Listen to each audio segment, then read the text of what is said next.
Hello, boys and girls. Today we're going to start a new chapter book. Chapter 1 of Gooney Bird and the Room Mother. You ready, friends? Gooney Bird and the Room Mother. Chapter 1.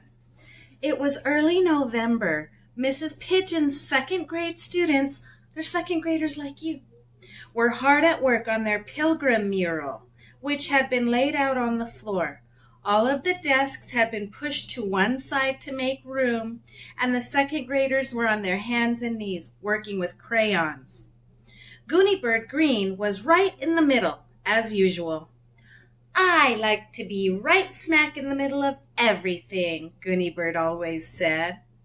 The children's shoes were lined up in the coat room because Mrs. Pigeon had suggested that it would be wise to take them off. If they walked on the edge of the mural, their shoes would leave marks.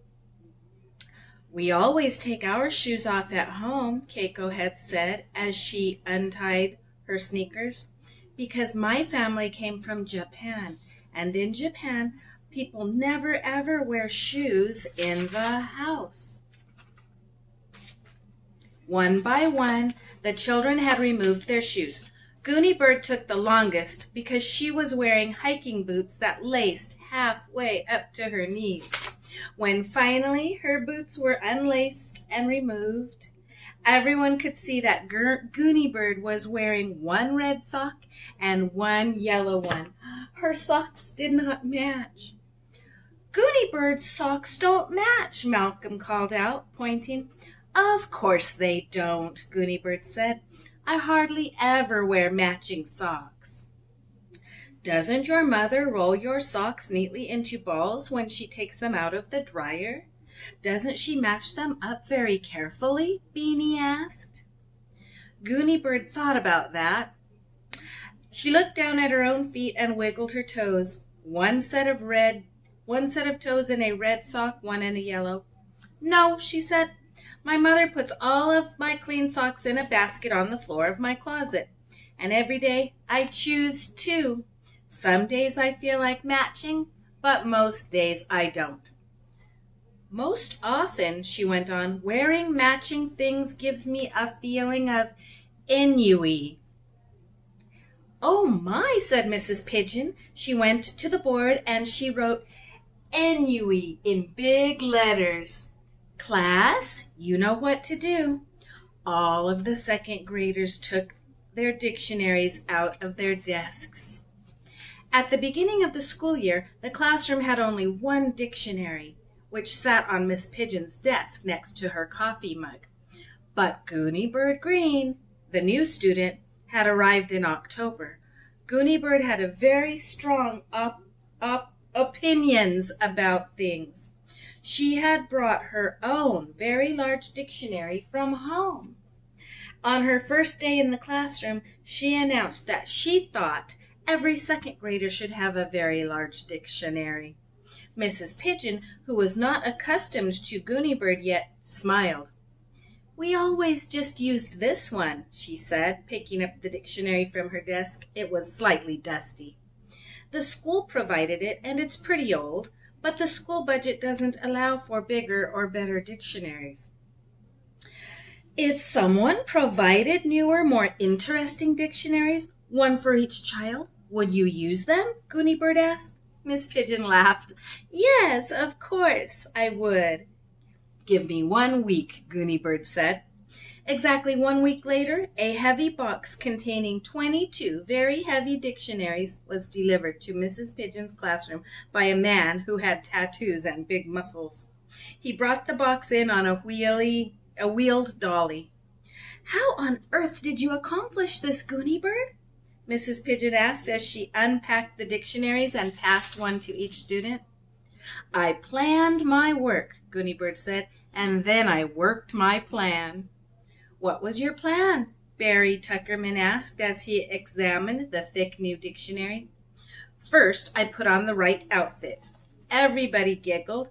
They had known Gooney Bird Green only a short time, but each day she had worn a different outfit, and some of her outfits were amazing. "What did you wear?" asked Keiko. "Pajamas and cowboy boots?" That's what Gooney Bird had worn on her first day at school. Of course not. This was a businesslike visit. I wore my long, black, up to the elbow gloves, my silver wet look ski pants, a t-shirt with a picture of Albert Einstein on it, and my straw hat with a small artificial flower. I think the flower is a camellia. Now, I think that's what she's wearing on the cover. Yeah.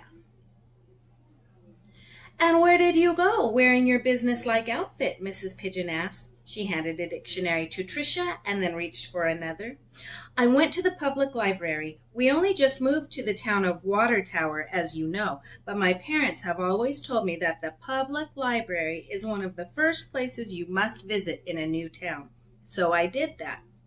Wearing your hat with the camellia? Mrs. Pigeon asked. Yes, of course. I introduced myself to the head librarian, the assistant librarian, the children's librarian, the reference librarian, and the janitor. Gooney Bird is not shy, is she? No. Just the way you introduced yourself to us on the first day? I remember you said, and all of the children remembered too. They said it together. My name is Gooney Bird Green, and I want a desk smack in the middle of the room, because I like to be smack in the middle of everything. Well, why would I say that to the librarians? I didn't want a desk in the library. I wanted dictionaries. Mrs. Pigeon was laughing. And so you said?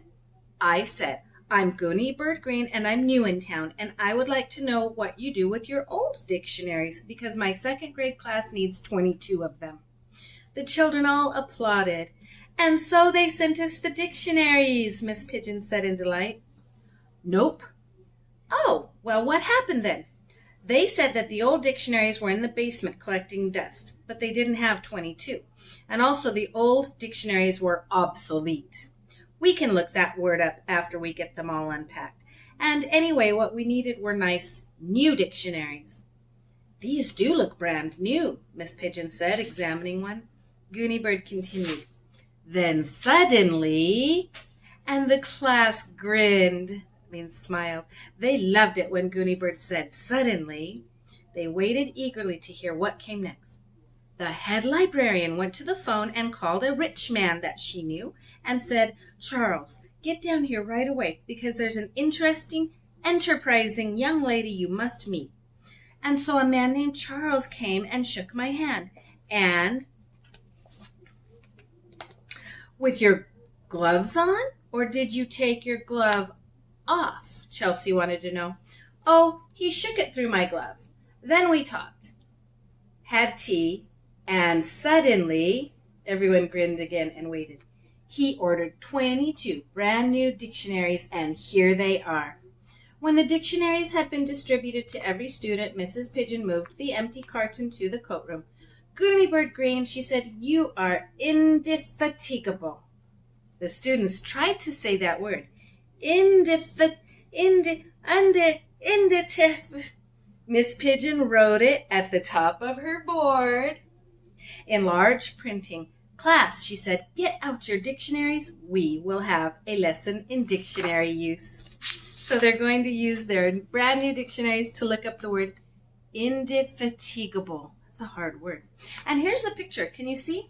This is the rich man, and he's meeting Gooney Bird, and she's asking him if he can get her class new dictionaries. Gooney Bird's very interesting.